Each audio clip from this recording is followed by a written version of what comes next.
Good morning. January the 8th is today, and today I just wanted to talk about the story of love. And I'm gonna use my own story and experience, but before that, I wanted to say congratulations to Hadassah. She turned 4 months old, that's my little niece. Also, congratulations to Nico and TB. They are finalizing their wedding date, so it's gonna be sometime either end of July, beginning of August of this year. So I'm praying to be healthy, to be able to go and be part of such wonderful celebration. But today I just really felt like talking about love. We all want to feel loved. We all want to love, even though we don't understand sometimes how to. But I know I grew up, so I'm gonna tell you just a little bit about myself. So I grew up in a harsher kind of. I had a very strict father, so very strict disciplinary father that had just a short fuse. So we grew up not knowing when we're gonna get it. So because of that, and there was some emotional and physical abuse involved. So because of that, I grew up with the idea that love was just conditional. You were only loved, meaning accepted, not necessarily loved, but just accepted whenever you did something right, you did the right thing, you worked hard. If we had fun, it was almost like we were punished for having fun. So I grew up with the idea of fun was bad. So you just had to work all the time. And that being said, and being the oldest of 12, I really missed my childhood. I really did not have a childhood. All I've done is work, and being criticized for the work I was doing. It was never good enough. It was never done well enough, and I could have always done better and all that. So that was told to me from the exterior, and then later on I took the task of also telling myself that in my head. Then I saw the examples of marriages in Romania, and they were not at all encouraging. It was more the domineering, since the culture is kind of like that, it was more the domineering way of a man kind of being oppressive. I mean, just kind of oppressing a woman and being kind of like a tyrant. And that was pretty much preached in the churches as well, since God was almost portrayed as a male figure. It meant that he came also as a tyrant, and you had to obey him, otherwise you were gonna feel it and you were gonna get it. So there's a lot of fear involved. So I grew up with a very unhealthy idea of God. I thought I couldn't ask questions, otherwise I was going to get in trouble. He only loved me if I only was good enough. And I never felt that I was good enough, no matter how much I tried. I got married. Before that, I'm going to go back a little bit and say, because I saw the idea of marriage in all the examples of marriage in Romania, I never really wanted to get married, because I thought getting married was literally a life sentence. You were walking into a life sentence of disappointment, pain, and tyranny. And that was the last thing I wanted to do after having that, or at least part of that, into my childhood. And all the way that my growing up years, I already had that, and I thought there's no way in the world I'm going to sign any piece of paper that is going to make me such a slave and prisoner for the rest of my life. with, it didn't matter the person. It just I just didn't want that to happen. So due to that, I prayed and I said, God, I don't want to marry. I know you don't believe in divorce, but I don't believe in abuse.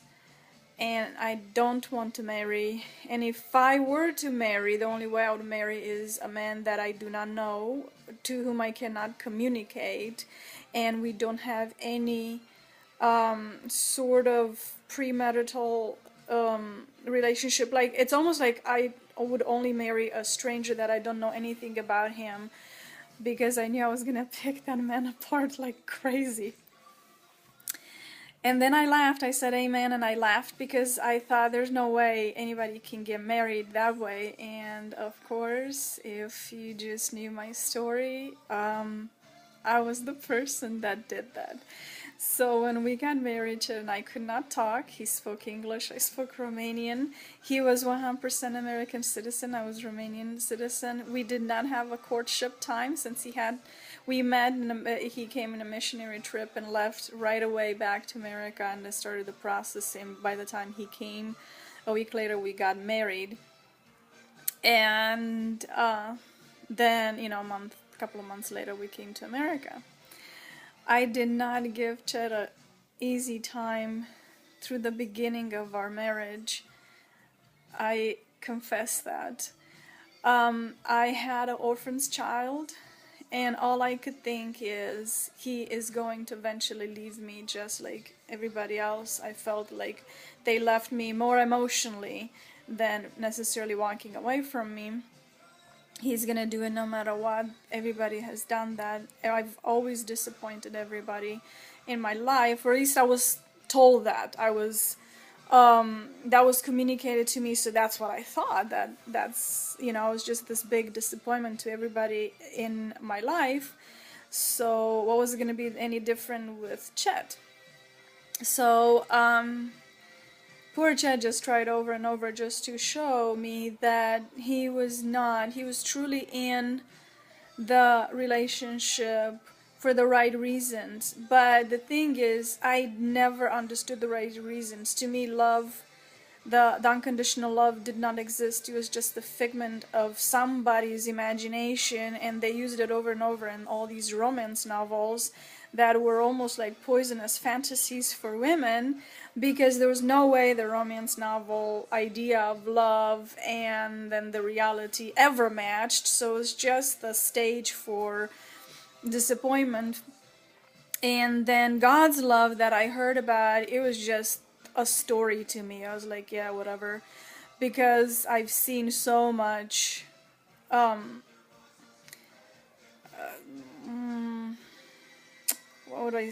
would I say it? I've seen just so many rules, and just everything was just so boxed up that I thought, how could you think of God of love has so many rules and boxes, and you have to fit in one of those boxes, otherwise you're not loved.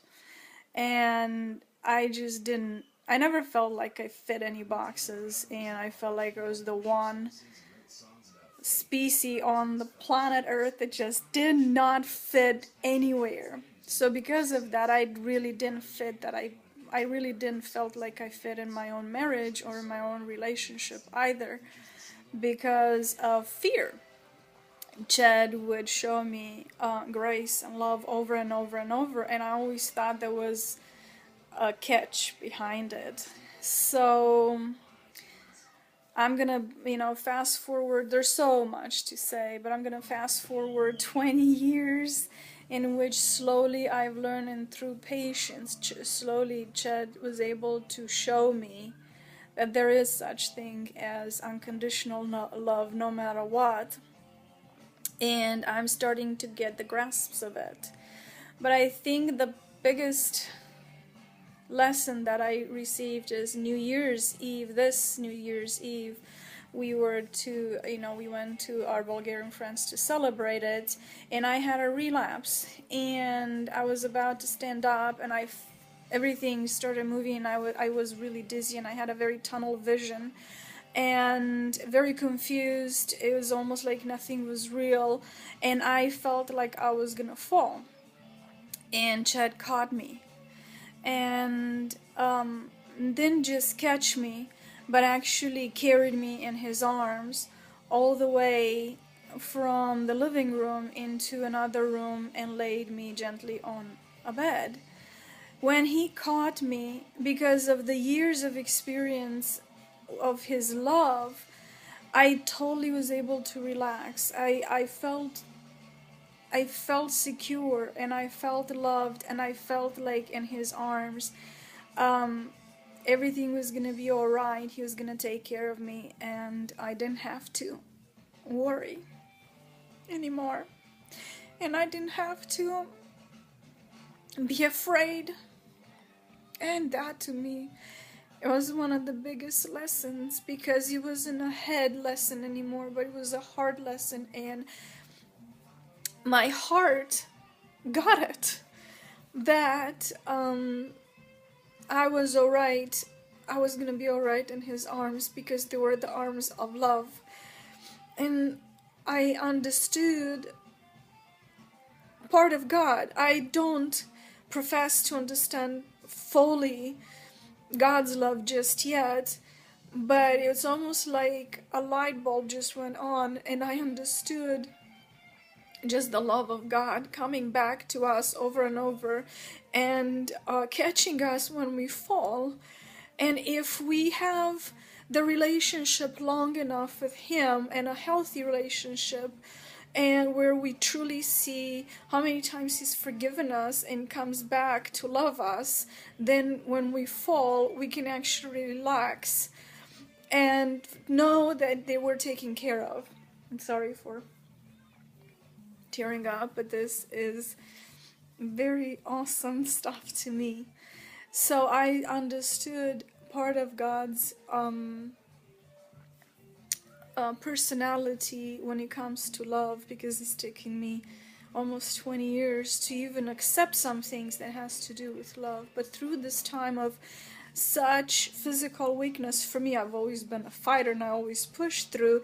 I honestly depend on other people's help right now. I can't do stuff on my own, which is new and different for me, since I've always been the go getter, all that kind of stuff. So right now I truly depend on other people's help, and just to feel that those arms of love and embrace in my weakest of moments, as I was almost gonna pass out, and I knew that I could just relax there. No matter what happened to me, I was gonna be taken care of. So I just wanted to kind of share that with you, because to me that is a story about love, and how it truly feels, and how wonderful it is to be able to rest in that understanding and that feeling of love.